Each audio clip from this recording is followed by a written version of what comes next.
What would Bib Fortuna say if he was Louis Armstrong? I don't know. What would he say, Cam? What a wonderful world. Oh, God damn it. This is Escape Podcast. My name is Cameron Hauk. Justin Lindsay.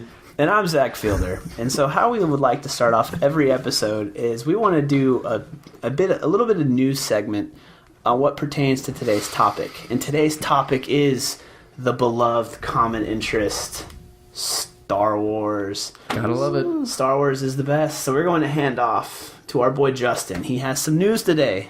From StarWarsNewsNet.com, Japan... Net.com? Yeah. Star Wars Newsnet.com. .net.edu.com. It should be like .net.edu.org.gov.com. Well, understand it. I mean, in Japan, whenever they come out with movies, they always hand out flyers to promote the movies. They were handing out flyers for The Last Jedi. And in translation, the most shocking truth in Star Wars history will soon be revealed. Now, what do you think that is? Luke is going to be a Sith. He wants to come down. He wants the Jedi to end. No more Jedi. There's not just light and dark. There's other options involved. Now, unless Disney brings in Grey Jedi as canon, I think it's only going to stick with the light and dark side. I mean, that is easy for dichotomy, but we did see a very distinct blending of the light and dark side in Force Awakens. We saw light veer towards the dark and vice versa. Kylo Ren was conflicted with himself, and he eventually came to the decision whenever the sun went out on Starkiller to murder his own father, whereas Rey was conflicted on the surface of Starkiller to go to the dark side or not, to which he rejected. But there was a definite blending of the light and dark, and I genuinely think that there could be a third option that would be a huge plot twist within The Last Jedi. So what you're saying is, with no pun intended, there is that gray area that is being touched in the new Disney films. There absolutely could be a gray area.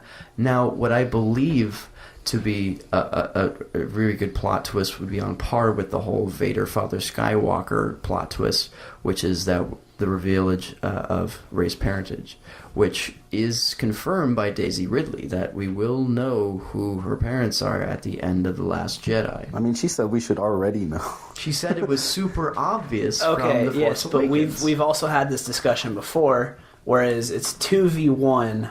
We think, if I'm not mistaken, me and Cameron think it's Obi-Wan, and Justin has this really weird theory. Justin, you want to explain that theory? Force baby. It's a Force baby, yes, like Anakin. The midi-chlorian concentration was overwhelmed within Rey's bloodstream, and she just, out of nowhere. There's a second prophecy. There's a second prophecy, apparently, and Rey is now, part of that prophecy? Yeah, there you go. Explain to us exactly why you think this.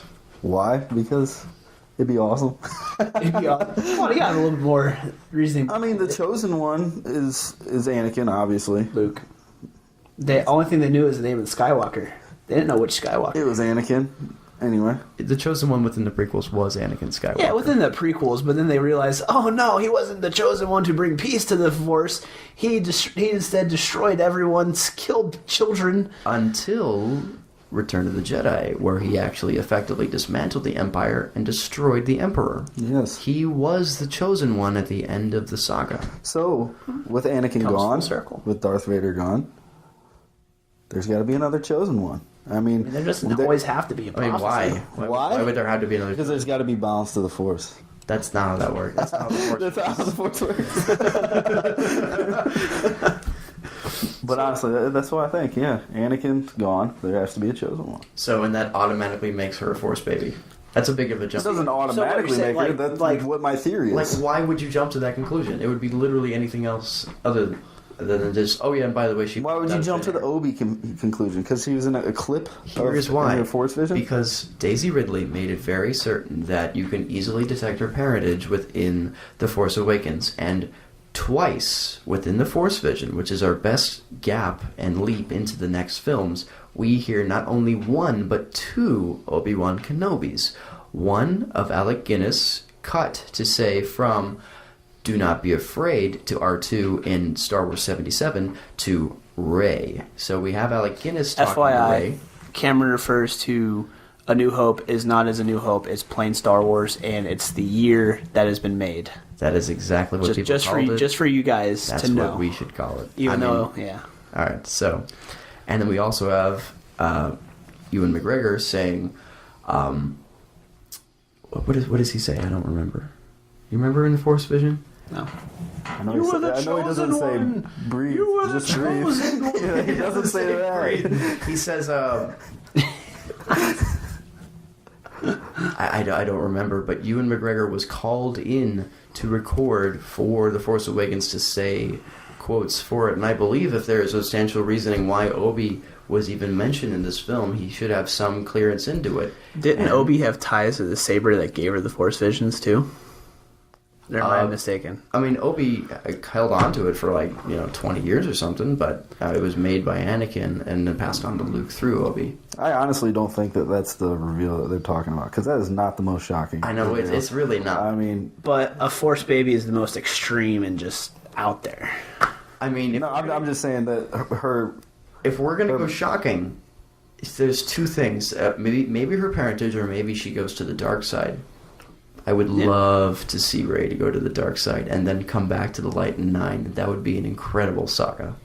Yeah, that would be awesome. Oh my god, so much darker than Empire. But where would the saber fights be? There's at least one saber fight in every Star Wars. Is she going to try to fight Kylo again? She would fight Luke, if that were the case. She would fight Luke. And he would come back as a Force ghost and haunt the shit out of her. He's like, They're just like, all right, I'll go back to the light side. Just leave my dreams alone. I think we're getting a bit off topic here. No, we're but fine. the most shocking truth, though, I mean, it feels like they're talking about the whole series as a whole, not just what's new. The whole shocking truth, like, what are the Jedi bad? I mean, they're gonna come across and say that now? Like, is that the shocking truth? They've been saying that for a while. I know. So he had many years to contemplate on that island. He could very well have contemplated and came to the fact that the Jedi are not the keepers of peace. More or less, they're the downfall of the galaxy, and that they need to be done with.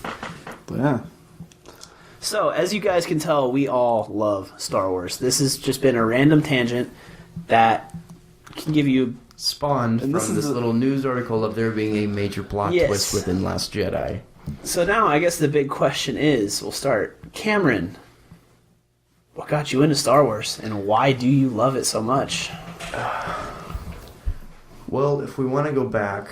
When I was 5, the first Star Wars film I ever saw was Phantom Menace, unfortunately. That didn't really get me into Star Wars, and the only piece I remember of that film was the one part I covered up my eyes, which was when the big fish eats the bigger fish cliche. the goober fish. That was so scary to me, I just covered my eyes up. What really got me into Star Wars was, I actually pinpointed it on my Instagram likes. Around September 2015, I really started just absolutely becoming absorbed within the Star Wars universe and learning everything about it. I don't really know exactly what triggered it, but once this infatuation came about and I got a hold of the theatrical cuts, I just fell in love, and I've never been able to stray away from it. Every time I see Binary Sunset in its full beauty, I get what I like to call a stargasm. It's the equivalent of when you watch Star Wars, your skin begins to tingle. You know what I'm talking about? The Force chills. The Force chills. Force chills. I love it. You like that term better? I love it. Force chills. We'll call it that. Yeah, stargasm, because that just makes it sound like you cream in your pants every time you see the opening credit sequence. Yeah. There's a little pre-cum. The crawl. It's a minor chub. A little bit's an understatement. So, with that being said, that's really all I've been involved in getting into the Star Wars universe, and further development. I have seen, of course, the 6 films, holiday special. I've read Darth Plagueis. Which I've never seen the holiday special. I've heard about this as a giant pile.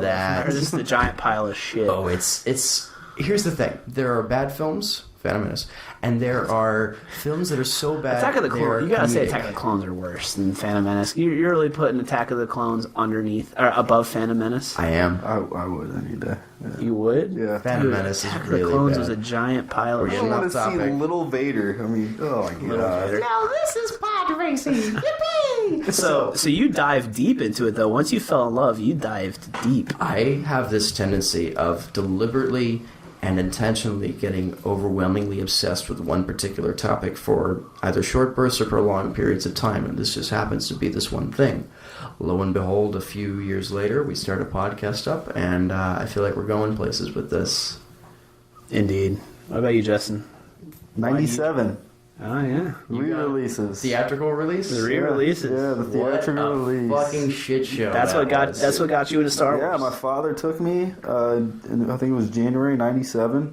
I was 8 years old, and I just fell in love immediately. It was amazing. Yeah? What drawn you to it? I think it was just the fact of the farmer boy being able to save the galaxy. Just some random kid. It's like, man, I could be that kid one day, you know? Saving the galaxy from CG Dewbacks and Jabba the Hutt. Honestly, yeah. And what I was happy about was my dad brought me to see all 3 films in the theater. So I didn't have the suspense that they did back in 87 to, you know, so 77, or 77 to 8, yeah. I didn't have that suspense. But it was, a couple months, and then I found out that it was his father. That Vader was his father, so I didn't have that. But whenever that moment of like existential crisis, where you're just like, yeah, I didn't know anything about it. I didn't know anything about it before I went and watched the film. The first time I saw that, I thought Vader was lying. I took Obi-Wan's word over Vader, which is how most people actually perceived it in 1980. They thought that Vader was lying, which is why they included the Yoda scene in Return of the Jedi, further reconfirming that Vader was in fact his father. And then the final fight in Return of the Jedi, I was like, oh, this is amazing. Yeah, I absolutely. The Battle of Endor 2, that soundtrack, absolutely phenomenal. I love that so much. How about you, Zach? Well, you guys got your starts in movies. Mine is a completely opposite approach. I used to use video games as a child as my major source of retreat. Like, when my parents would fight, I would go play a video game. When me and my friends got into it and I had nothing to do, go play a video game. Anything that would cause trouble in the outside world, I used to solve as video games. Now, in 2003, there was a game released called Knights of the Old Republic, which is still by far one of my favorite video games ever. So good. 1 and 2, even though I didn't know for the longest time, they were incomplete on the console. If you go on the computer, you download, you get the extra missions. But after playing that and seeing what these people could do in this universe, I had a neighbor in the apartment complex I lived in who had the original movies on VHS. I think we're like the first re-release because it was a box set. And so I watched them, and I was like, this is amazing. I was like, Mom, you gotta go rent me Phantom Menace. Phantom Menace was out. Yeah, because they were out. Hold on, how old are you? 2003. I would have been... You would have been like 10, right? I'm 22. I was born in 95, so I'd have been 8. Okay. Oh, so right around the same age as me. Yeah, I'd have been 8. So I watched the three VHS. It's like, Mom, go rent me a Phantom Menace. I was like, I gotta continue this. So then she rented me a Phantom Menace, and as a kid, I was young, I was naive. Admit it, we all love Phantom Menace just for the fact that Star Wars. But I will never admit that. Dude, you were a kid. Come on. I was scared of it, and I hated it the second time I watched it, which was a decade later. I never it took you that long. enjoyed the Phantom Menace. Wow. I remember collecting the soda cans for Phantom Menace. Dude, that merchandising was everywhere. You could have you replaced could. the American flag with a pod around May 1999, and it would have been acceptable at the time. Yeah, You could not have gotten away with it. Or gotten away from it. It was everywhere. It's controlling everyday life. I had so many little toys, too, when I was a little kid. Yeah. So, after that, I think Attack of the Clones was in the theaters. 2002. So it wasn't. So then I had her go rent me Attack of the Clones. Which, again, I was a kid, naive, loved it. It's actually a giant shit show now.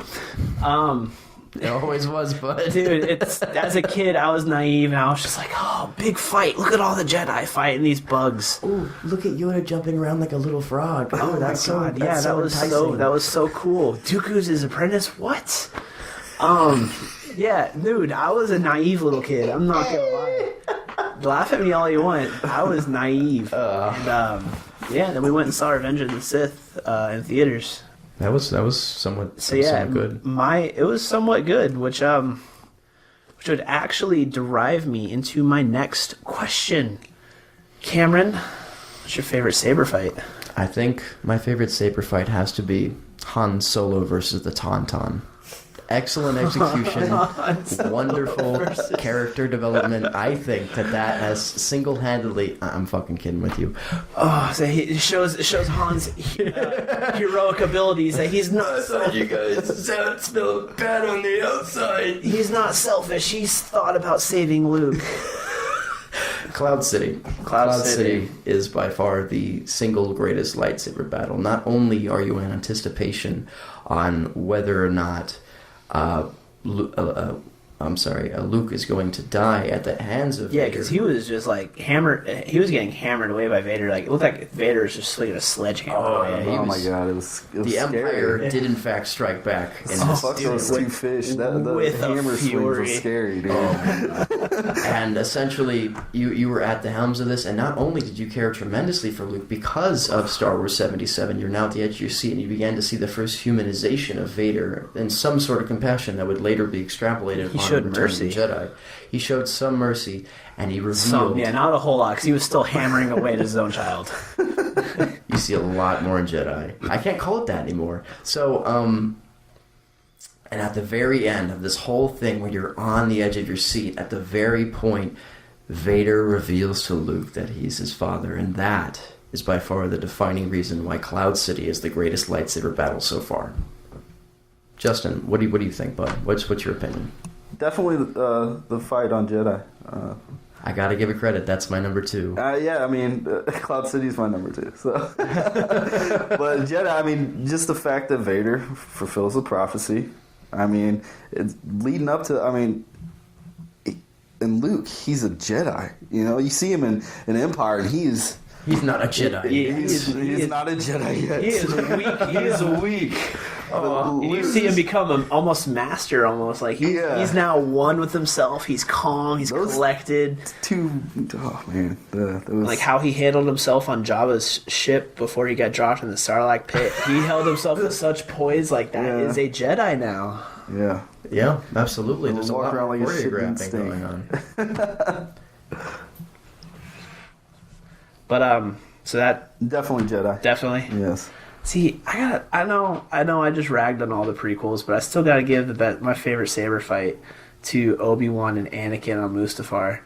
Like the fact that you just took the Master, and you watch the Master. It shows the Master's apprentice slowly getting seduced by Palpatine, and now it's forcing the Master, who pretty much raised his Padawan. Technically, almost you can consider him, I guess, a father, just like a strong brotherhood, as Obi-Wan put it. You were my brother, Anakin. Yeah, you watch this close relationship these two men have developed through 3 movies, and now he has to. Until later, he found out you have to watch him kill his brother and leave him to die, burning and writhing in agony, screaming hatred at him. Like there's so much emotion put behind that fight. Not to mention it's a kick-ass fight. You know, they're literally going at each other's throat, jumping around this planet until they finally going at all his limbs. Yeah.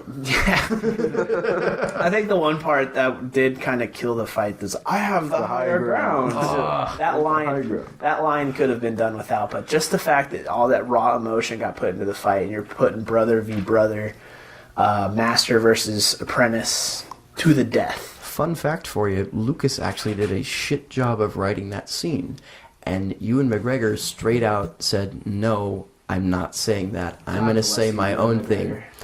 and he made it substantially better. And the only reason he was able to do that is because who else was Lucas going to find to play Obi-Wan in that scene? Right. He was in a chokehold, and he's like, fine, just say what you want. Built up through 2 movies. Apparently the writing was, just as bad as the prequels, and some even a part of the OT. There's a lot of lines that Lucas could have made a lot better, and not strictly just to the prequels, but he specifically had honed in on this last scene that he had in his mind since 1979, and Ewan just shut him out and made it substantially better, at least to the best of our knowledge. God bless you, Ewan McGregor.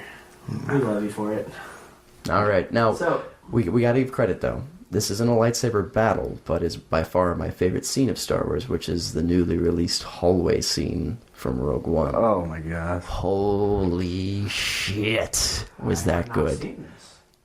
The hallway scene. Oh, the hall. I thought you said hall away. I'm sorry, I couldn't hear. No. Yes, the hallway. Oh my The hallway Yeah, scene. Yeah, because throughout the original trilogy, they couldn't really capitalize and tell you about how powerful Vader really is, and you get like a brief 2-minute glimpse of the savagery and power that he harnesses. I mean, Oh my Empire God, it's came pretty beautiful. close with that. It came but close, but like this guy just He makes Oh. killing an art form. Yes. I mean, it was It beautiful. he just Unbelievable. mauled a whole shit. full of- I mean, just when he cut that dude in half on the ceiling, I mean, the power that my what was it? Force Tingles? No, No. Stargasm versus Force. What do we literally? Force chills? force chills. Force chills. Force chill. chills. There we go. Force my the moment that is on the edge of my seat. I even own it, and the same thing happens every single Oh, dude, I goddamn got time. extreme giddiness when I saw him come out of that doorway. You haven't seen a lightsaber the entire episode. You're sitting there wanting for it, Yeah. wishing for it. You hope They that tease it's it too going by to be dropping there. Vader in through the movie. Yeah, but periodically. you don't see his saber, and then all of a sudden, at the end of a dark hallway, you hear Whom. And you're like, yes, motherfucker, this is what I've been fucking waiting for. And he goes ham and kills everybody. Dude, I was jumping in the theater, like I was on my seat, bebopping up and down, like yes, kill them, kill them, kill them. That's how you make a fucking prequel. Yes. What opening night? I mean, that's what we saw like 4 or 5 times in the theater. But opening night, whenever everybody was there, and everybody was into it, because these are all real Star Wars fans. Oh, that was the best. It was the best feeling to be surrounded by everybody. Be like, oh. Okay. Yeah. Yeah. So that was God. They executed that perfectly. That was the only thing they could have done better with Rogue One was a little bit less of the fan callings. If they didn't throw in R2 and 3PO at the very end, there wouldn't have been the plot hole of how did they get on the Tantive 4. Well, I mean, what do you think they could have done without the CGI affected in Princess Leia? Honestly, yeah, if they just showed the back of her, that would have been fine. Like, we know the buns, we know who that is, Yeah, the white gown. They're just showing off. Yeah, They're like, look what we can do. Look Same how- thing, the pod race. They're like, hey, look what we can do. And Look it how was far complete technology's come. We can Yeah, make a but- dead woman look alive and young again. shit. Now, the Well, real she wasn't question good. is, Yeah. 30 years from now, R.I.P. Carrie Fisher. will that look like 97 Jabba the Hutt to us now? 'Cause Oh, God, no. you know what I'm talking about? That Yeah. piece of shit? Holy fuck, was that Yeah, awful. that was terrible. Big, wide-eyed, and just... Oh, yeah. Oh. Okay, let's get back to the topic. Yeah, so since we've talked about our favorite saber fight, who do you hate the most in the series? Well, I gotta hand it to the Clone Wars series for... I know this guy didn't do the most damage, but he by far infuriated me the most. He was a member of the Jedi Council, commander of, I believe, the 501st, and was on... I can't remember the planet. It was a really well-constructed dark planet with glowing plants. I probably should look up exactly what it was. But essentially, he, Rex, and his team, I think also... Cody? Fives and Cody... No, Fives was on there too, from the Domino Squad. Yeah. Yeah.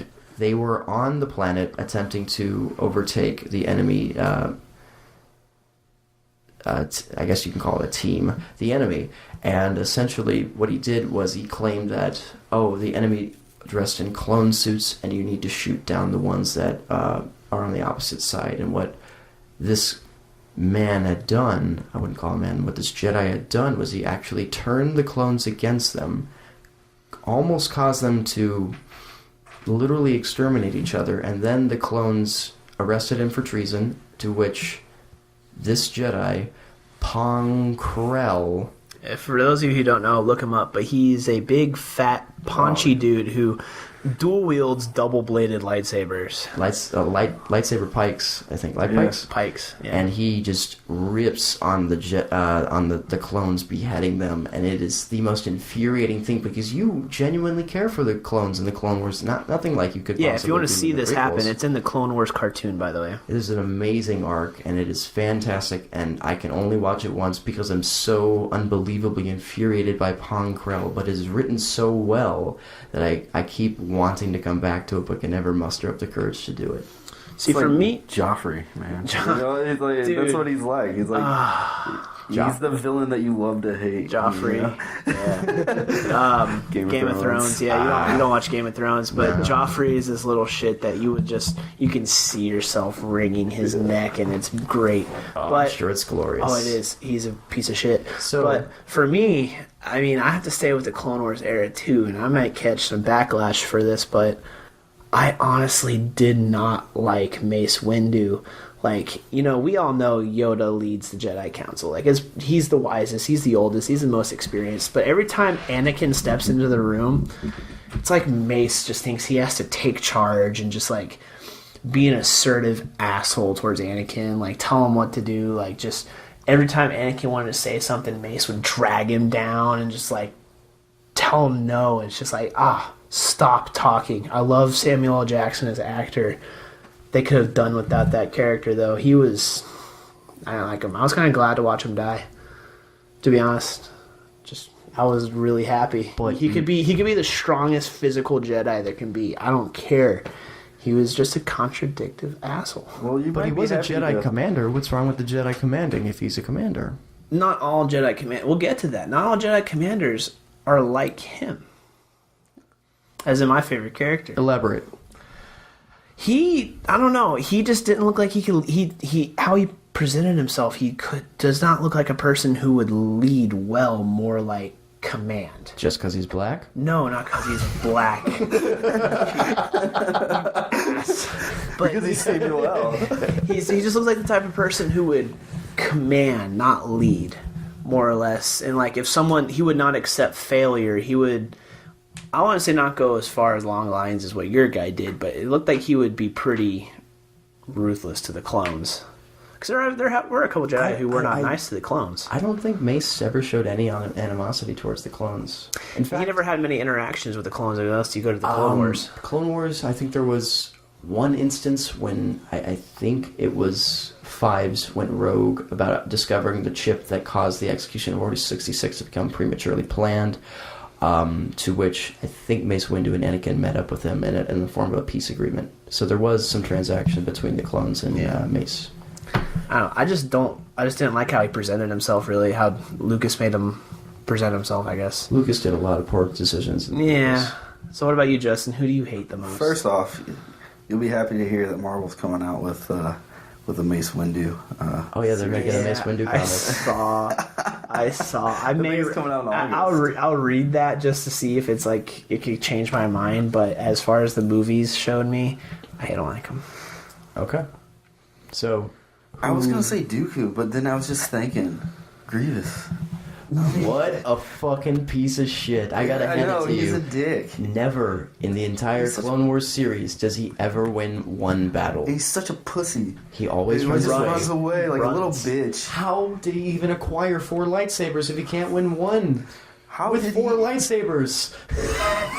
How is he a general if he just runs all the time? Like in the Clone Wars, Dooku's constantly telling him like your failure will not be accepted, and he's constantly failing. And they're like, "All right, let's just keep him." Let's just keep him because he's in the next movie. We have to keep him.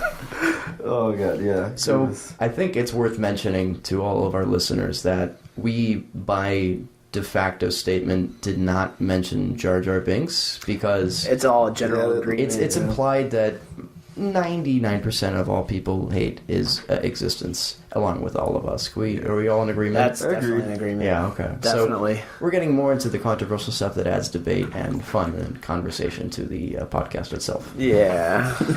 But I guess since we'd said hated, who do we love the most? I would have... Like, let's go with Justin first. Justin, who do you love the most? You know who I love the most. I but know. For podcasting's sake, Yeah. Ahsoka. I mean, Snips, she's the little sister, and I was the little brother my whole life, you know? I love Snips so much. She was a good character. Yeah, you know, I could just... And Ashley Eckstein's amazing. Oh, amazing voice. I heard she did the audiobook for the Ahsoka novel. No kidding. Yeah, so you can... Wow, Ahsoka's reading you a book about herself. Yeah. Oh, God. But, yeah, Ahsoka, definitely. Because I can definitely put myself in her shoes, even though it's a female character. And that's great about it. To have to live in the shadow of somebody. Yeah. And bringing Ahsoka into it is kind of made it... Gave us a gateway to bringing females into the...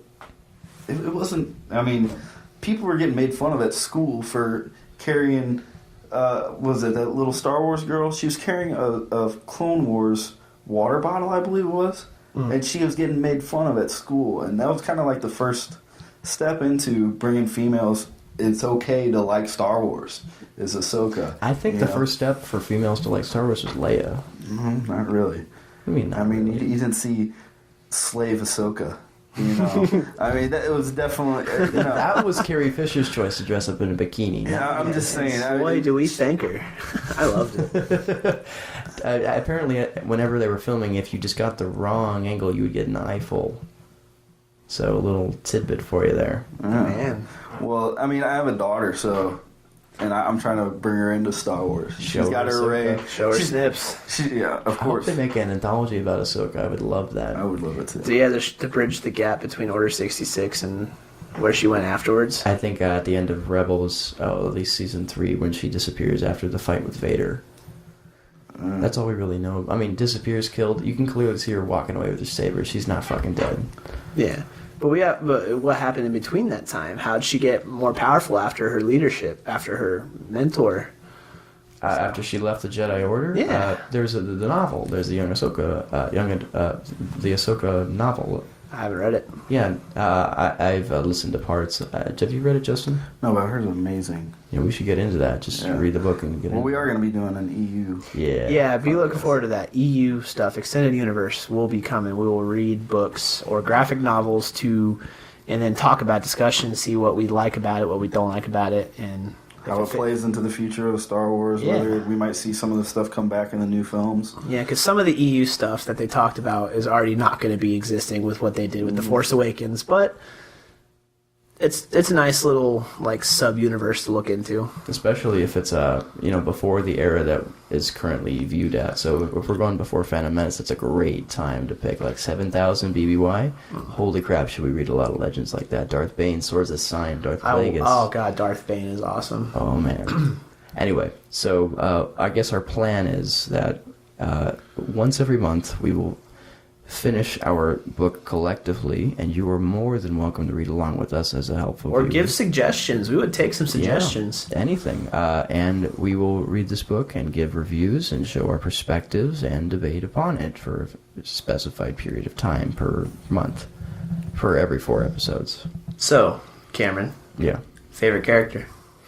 And why? So I'm going to be really stingy about this, so much to the point that it normally uproots the idea that you normally hold about this character down to one single aspect of a character that was previously known but no longer accepted. And that is Darth Vader, and solely Darth Vader, before Lucas came to the conclusion of naming him an Anakin Skywalker and placing him into the prequels. So you just love Vader. Vader is absolutely phenomenal. Within Star Wars, he was portrayed as nothing more than a henchman of the Empire, a subordinate to Tarkin, and he, of course, attempted to take down the Rebel Squadron and was thrown away from the DS-1 upon explosion for more sequels. He was later developed in Empire and was shown that he was, in fact, the father of Luke Skywalker, a huge plot point. And then at the end of Return of the Jedi, my favorite portrayal of Vader, the most human you could get, as long as you exclude the portrayal of Anakin, is that that battle, the lightsaber battle between light and dark, where clearly Vader is choosing between light and dark simultaneously, while Luke is choosing between dark and light. And it is an incredible battle, only to find out that Darth Vader himself deliberately goes back to the light side of the Force, betrays his master, and dissolves the Empire, while also simultaneously looking like a badass the entire time. Now, could we make a brief counter-argument? Yes. Could you not say that was he not following the rule of two, finally overthrowing his master and maybe trying to take on an apprentice? I've thought about it, actually, and I genuinely believe that was not the case. You can clearly see in the very end, before Lucas threw in the no part, of Vader looking back and forth to Luke and the Emperor when the Emperor is using his Force lightning upon Luke, and you can clearly see him trying to make a decision, to which he looks at the Emperor and he deliberately picks him up, sacrificing himself, and throws him into the balcony. At the end of that, when Luke takes off his helmet, he says, "You were right," which is clearly an allusion to Luke talking to him on the Endor base, saying, "I can take you back to the light side. I know there's good in you." Vader absolutely threw the Emperor over for his son to go back to the light. Okay.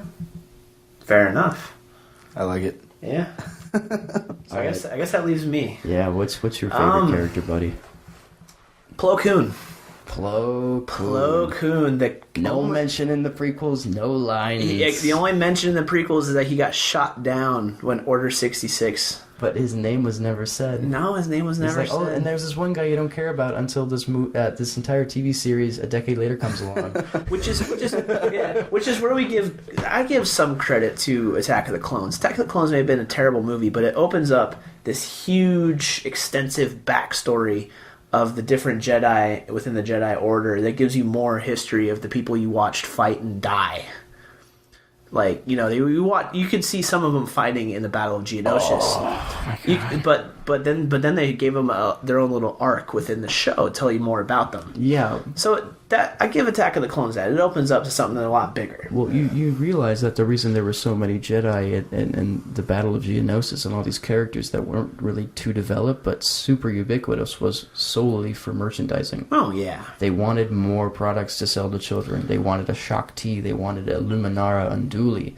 They wanted all these characters that were hardly ever mentioned but easily sellable to the public. Yeah, correct. Clone Wars expanded upon that and actually made you care and did some reparations to the prequels, but their sole purpose wasn't to exist to have reparations occur.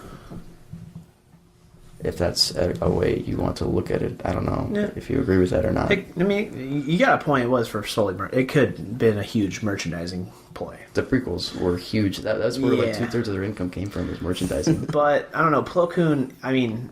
He's such a well-balanced, poised character. He could lead a squadron of ragtag people and make them the best squadron out there. He could command space flights. He is just one of the most charismatic, most knowledgeable characters I've seen in the show. He's a very good character. Yes. I loved it when I think it was like the first season when the clone troopers were stuck with Plo Koon in an escape pod. The Shadow of Malevolence.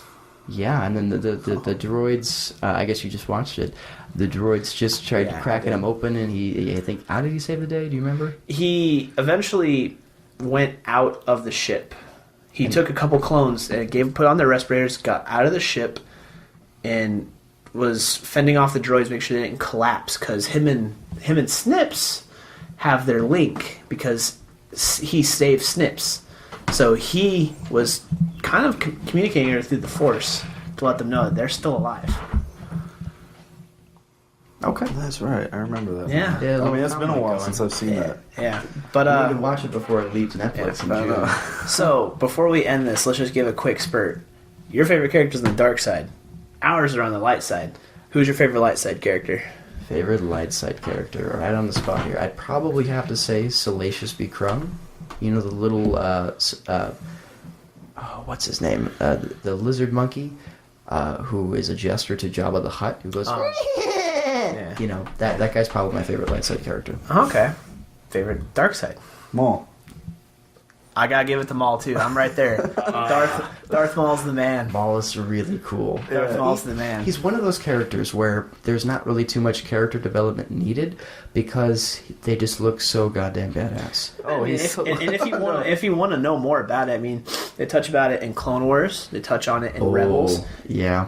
Extended universe novels and books. They touched on them hardcore. They took that Zabrak race and ran with it. Oh yeah, absolutely. The Night Brothers on the west side of Dathomir, opposite to the Night Sisters on Dathomir, they did a lot of expansion in Clone Wars, and it is absolutely fantastic, the art that they did. That's that graphic novel.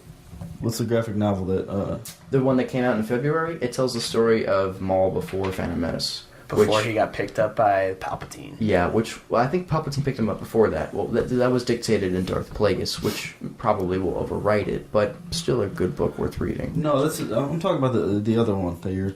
Oh, the what do you call that? Not a quintuplet, the quadruplet series where they had the 4 ones from Dark Horse. That was the only comic book accepted from post 2014 by Disney to be canon. Yeah, what was the name of it? Son of Dathomir.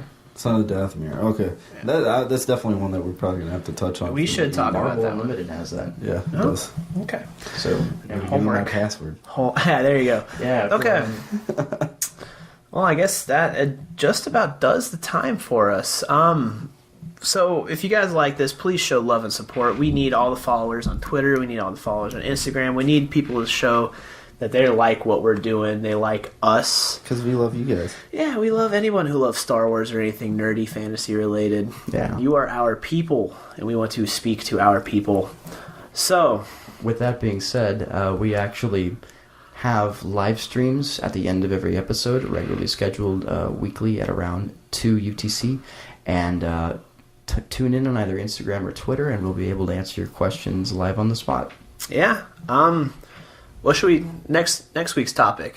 You want to continue on Star Wars a little bit more, expand onto what we know, or do you want to hit something else? I would love to dwell upon Star Wars, and I actually was planning about telling you guys a little bit of the history of Star Wars. Yes, we have our own personal Star Wars historian, ladies and gentlemen. I wouldn't call myself that, but you're getting there. I've done a lot of research, nonsense. and I know this isn't exactly an escape from reality because we're talking about reality itself, but this helps us further understand Star Wars as a whole, how it came about, and how Lucas had thought back in the day, and how he changed his mind later, and things like that. And I think it's really interesting to look at that through sheer scripts, evidence, and very close relationships with outside sources. All right, so look forward to that, guys. Crazy idea, just throwing it out there. Would you guys be interested in reading one of the scripts before Star Wars was officially Star Wars? Of course. So we would go through and read on the podcast different characters and cut it off into different segments. And we'd show them the evolution of a Kain Starkiller eventually to an Anakin Starkiller, then a Luke Starkiller. So I guess we could read a little bit of a script to see how well that goes. See if we get any viewers or not. Let's we'll ask the public on Twitter and Instagram. All right, yeah, that's actually way better. Don't forget to follow us at both Twitter and Instagram. It is Escape Podcast. So signing off. I'm Zach Fielder. I'm Cameron Haug. And I'm Justin Lindsay. And we love and thank you guys. Have a good one. May the Force be with you. Always.